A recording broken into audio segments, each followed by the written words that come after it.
नारी समाजर एक गुरुत्वपूर्ण अंग होउछि नारी। प्रकृति पुरुष बिना सृष्टि असंभव।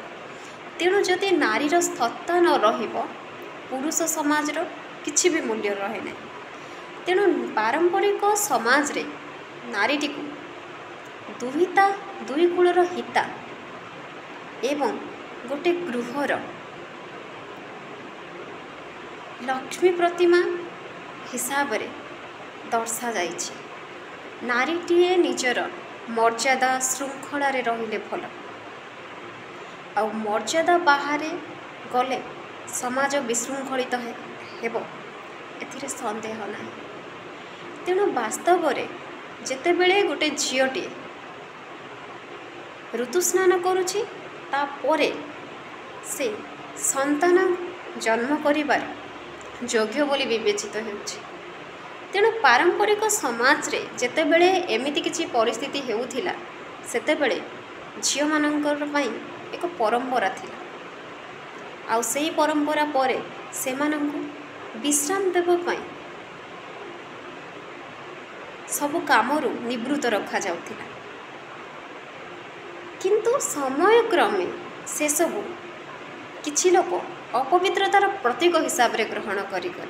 नारीटीए अपवित्र थाए 7 दिन पर्यंत।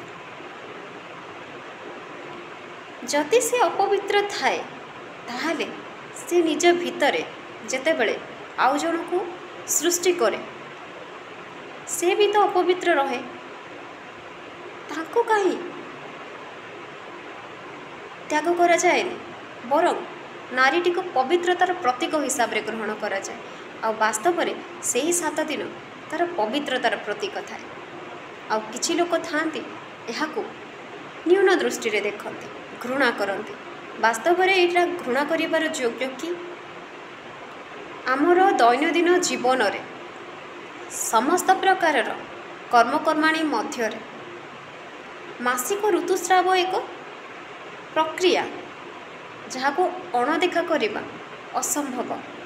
आ किछि लोक भाबंती जे लज्जार विषय किंतु सेमाने जानी रखिबा उचित जे एगुड़िक लज्जार विषय नुह।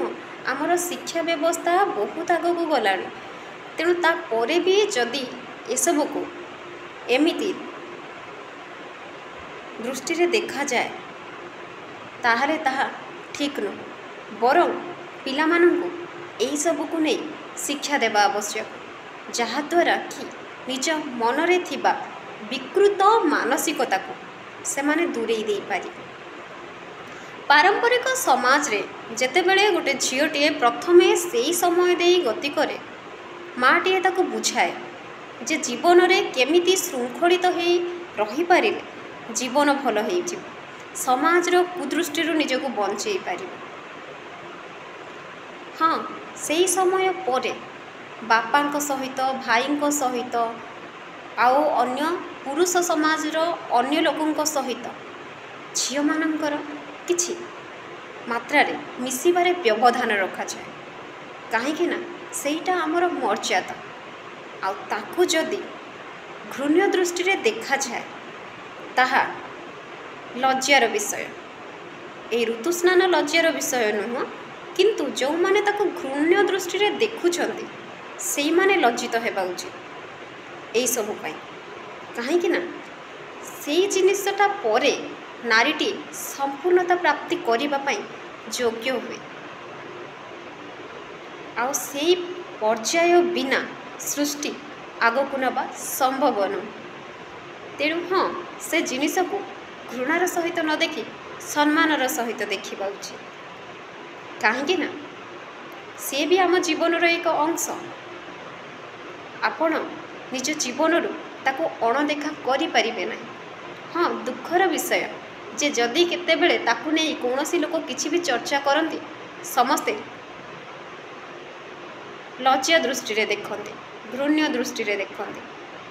काहेकि सेथिरे कौन अछि कि शिक्षा एते आगक गलानी से जिनिस को काहेकि एते विकृत मानसिकतार सहित तर्जमा करा जाउछि। तेणु निजर चिंता शक्ति को दृढ़ करवा उचित। मन पवित्र थिले सबु पवित्र थाए। तेणु मानसिकतार परिवर्तन रे ही समाज सुंदर हो पारे। चिंता करी देखो, मनरे नेबेनी।